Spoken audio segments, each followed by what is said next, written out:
23 जनवरी 1989 Japan की police Tokyo से कुछ किलोमीटर दूर अडाची नाम की जगह से दो लड़कों को एक 19 साल की लड़की के साथ बलात्कार करने के जुर्म में गिरफ्तार करती है। उनमें से एक का नाम हिरोशी मियानो और दूसरे का नाम जो ओगुरा था। जब पुलिस इनके बारे में और पता करती है तो पता चलता है ये दोनों ही जापान की क्रिमिनल गैंग याकुजा के जूनियर मेंबर हैं और इनके ऊपर पहले से ही कई केस दर्ज हैं। इसी के साथ पुलिस को इन दोनों पर शक था कि अडाची में ही 4 महीने पहले हुए एक महिला और उसके बच्चे के मर्डर में ये दोनों शामिल थे। इसलिए पुलिस इन दोनों को अलग अलग कमरे में बिठाकर पूछताछ करती है। पहले तो ये दोनों इस बात से इनकार करते हैं, लेकिन पुलिस अंधेरे में एक तीर मारती है और हिरोशी मियानो से कहती है, हमें पता है कि तुमने पहले किसी का मर्डर भी किया है। पुलिस की बात सुनकर मियानो घबरा गया और उसे लगा कि उसके साथी जो ओगुरा ने सब बता दिया है। पुलिस की चाल काम कर गई और मियानो ने मान लिया कि उसने एक मर्डर किया है। उसके बाद पुलिस लाश के बारे में पूछती है तो मियानो वो जगह बता देता है जहाँ लाश को फेंका गया था। पुलिस उसी दिन टोक्यो में ही कोटो नाम की जगह पर पहुंचती है। ये जगह समुद्र के किनारे बसी हुई थी। इसके बाद पुलिस छानबीन शुरू करती है और कुछ देर बाद पुलिस को एक ड्रम मिलता है जो कि कंक्रीट से पूरी तरह भरा हुआ था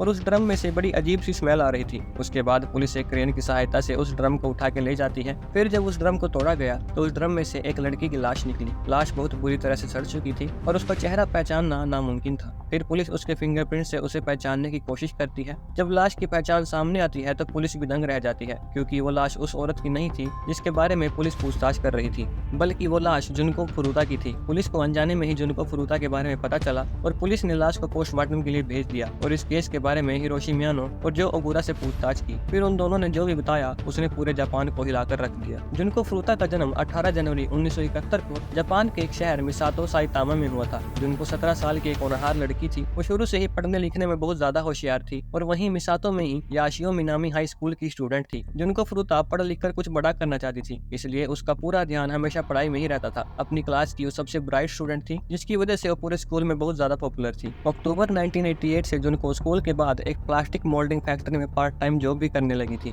इसके अलावा एक इलेक्ट्रॉनिक की दुकान में जुनको ने फुल टाइम जॉब भी एक्सेप्ट कर ली थी, जिसे वो ग्रेजुएशन कंप्लीट करने के बाद करने वाली थी। मगर उसके सारे सपने टूटने वाले थे, क्योंकि उसी के स्कूल में पढ़ने वाले हिरोशी मियानो को उससे प्यार हो गया था। एक दिन मियानो ने जुनको को डेट के लिए प्रपोज किया, मगर जुनको ने उसे मना कर दिया। जुनको की इनकार की वजह से मियानो को बड़ा ही गुस्सा आया, क्योंकि उसे किसी की भी ना सुनने की आदत नहीं थी। इसलिए उसने जुनको से बदला लेने की ठान ली, मगर उसे कोई मौका नहीं मिल रहा था। 25 नवंबर 1988 की शाम मियानो अपने एक दोस्त शिंजी मिनाटो के साथ मोपेड पर घूम रहा था। उसी वक्त जुनको फुरुता अपनी पार्ट टाइम जॉब से साइकिल पर अपने घर जा रही थी। मियानो जुनको को देखता है तो उसे वो मौका मिल जाता है जिसकी वो तलाश कर रहा था। इसके बाद मियानो का दोस्त शिंजी भागकर जुनको के पास जाता है और उसे धक्का देकर साइकिल से गिराकर भाग जाता है। पीछे से मियानो उसकी मदद करने के बहाने आता है और जुनको को कहता है कि रात बहुत हो चुकी है और हो सकता है वो तुम पर दोबारा हमला करे, इसलिए मैं तुम्हें तुम्हारे घर तक छोड़ देता हूँ। जुनको उसे जानती थी, इसलिए वो उसके साथ चल देती है। मगर थोड़ी दूर बाद मियानो उसे एक खाली गोदाम में ले जाता है और जुनको को धमकाते हुए कहता है कि मैं याकुजा गैंग का मेंबर हूँ और अगर तुमने वैसा नहीं किया जैसा मैं कहता हूँ तो मैं तुम्हें मार दूंगा। मियानो की इस बात से जुनको बहुत डर जाती है, जिसका फायदा उठाकर वो जुनको के साथ बलात्कार करता है। इसके बाद वो एक टैक्सी लेकर पास ही के होटल जाता है और वहाँ जाकर फिर से जुनको के साथ बलात्कार करता है। इसके बाद वो शिंजी मिनातो के घर फोन करता है, जहाँ उसके दो और दोस्त जो ओगुरा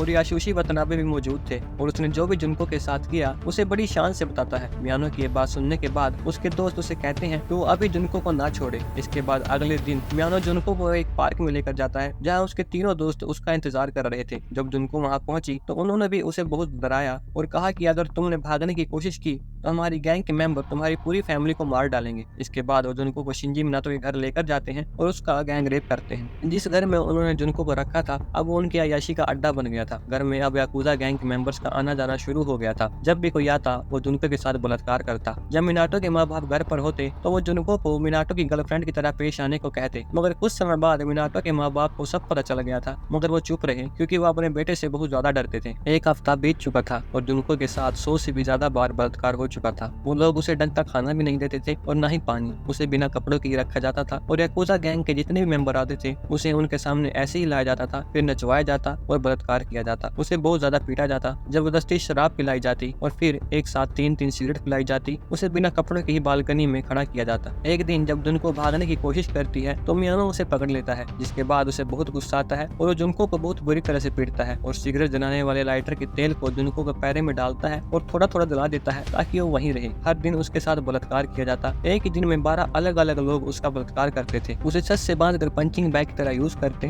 और उसे तब तक पीटते जब तक उसके मुंह से खून न निकलने लगे। वो मोमबत्ती जलाकर उसकी गर्म मोम उसे पूरे शरीर पर डालते और अपनी सिगरेट भी वो जुनको के शरीर पर रगड़कर बुझाते, उसे जबरदस्ती कॉकरोच खिलाते और यूरिन पीने पर मजबूर करते। इतना सभी करने के बाद भी वो जुनको के प्राइवेट पार्ट में कभी लोहे की रॉड घुसाते, कभी बोतल घुसाते और कभी कैंची। एक बार तो उन्होंने उसके प्राइवेट पार्ट में जलता हुआ गर्म बल्ब तक घुसा दिया था। उन लोगों ने हमायत की सारी हदें पार कर दी थी। जुनको की हालत बहुत ज्यादा खराब हो गई थी। जुनको के शरीर पर जो घाव थे उनमें पस पड़ने लगी थी। जुनको के शरीर में इतनी भी ताकत नहीं थी कि वो खड़ी हो सके। जुनको उनसे मौत की भीख मांगने लगी, मगर वो हैवान उसे हर रोज तड़पाते थे। 4 जनवरी 1989 को मियानो माजोंग सोलिटर की गेम में बहुत ज्यादा पैसे हार जाता है, जिसकी वजह से वो तो गुस्से में था। जिसके बाद वो मिनाटो के घर पहुंचता है और सारा गुस्सा जुनको के ऊपर निकालने की सोचता है। वो और उसके दोस्त जुनको को बहुत मारते हैं। जुनको के सूजे हुए चेहरे पर मोमबत्ती का गर्म मोम डालते हैं, उसे जमीन पर लिटाकर उसके ऊपर लोहे के डंबल गिराते हैं। इसके बाद मियानो ने उसके पूरे शरीर पर लाइटर का तेल गिराकर थोड़ा थोड़ा जलाया और ये सब लगातार 2 घंटों तक चला। जुनको के अंदर इतनी भी ताकत नहीं थी कि वो आग को बुझा सके और 2 घंटों तक चले इस टॉर्चर से जुनको की मौत हो गई। इसके बाद वो जुनको की लाश को एक कंबल में लपेटते हैं और बड़े से बैग में डालकर टेप लगा देते हैं। इसके बाद वो एक ड्रम में उस बैग को डालते हैं और ऊपर से कंक्रीट भर देते हैं और उस ड्रम को टोपों में फेंक आते हैं। और इसके बाद की कहानी आप जानते ही हैं। पुलिस ने मियानो और उसके सभी दोस्तों को अरेस्ट कर लिया था, जिसके बाद उन्हें कोर्ट में पेश किया गया, मगर माइनर होने के कारण हिरोशी मियानो को 17 साल की जेल हुई, जिसे बाद में 20 साल कर दिया गया। शिंजी मिनाटो को 5 से 9 साल की जेल हुई। मिनाटो के परिवार को सब पता होने के बावजूद कंप्लेंट न करने पर कोई भी सजा नहीं हुई। यासुशी वतनाबे को 5 से 7 साल की जेल हुई और जो ओबुरा को 8 साल की। इनके गुनाहों को देखकर ये सजा बहुत कम थी, जिसका जापान की जनता ने बहुत ज्यादा विरोध किया, मगर उसके बाद भी इनकी सजा में कोई बढ़ोतरी नहीं की गई। 2 अप्रैल 1989 को जुनको का फ्यूनरल रखा गया। जुनको के ग्रेजुएशन कंप्लीट न करने पर भी स्कूल के प्रिंसिपल ने उसके माँ बाप को ग्रेजुएशन सर्टिफिकेट दिया। जिस इलेक्ट्रॉनिक शॉप में जुनको काम करने वाली थी, उस शॉप के मालिक ने जुनको को वो यूनिफॉर्म गिफ्ट की जो पहनकर जुनको शॉप पर काम करती। उस यूनिफॉर्म को जुनको के ताबूत में रखा गया। जुनको के साथ हुई इस हैवानियत ने पूरी इंसानियत को शर्मसार कर दिया। न जाने जुनको ने 40 दिनों तक कैसे ये सब झेला होगा। इसी के साथ इस वीडियो में इतना ही। आप लोग भी अपना ध्यान रखें और अपने आस पास वाले पर जरा सोच समझ कर भरोसा करें।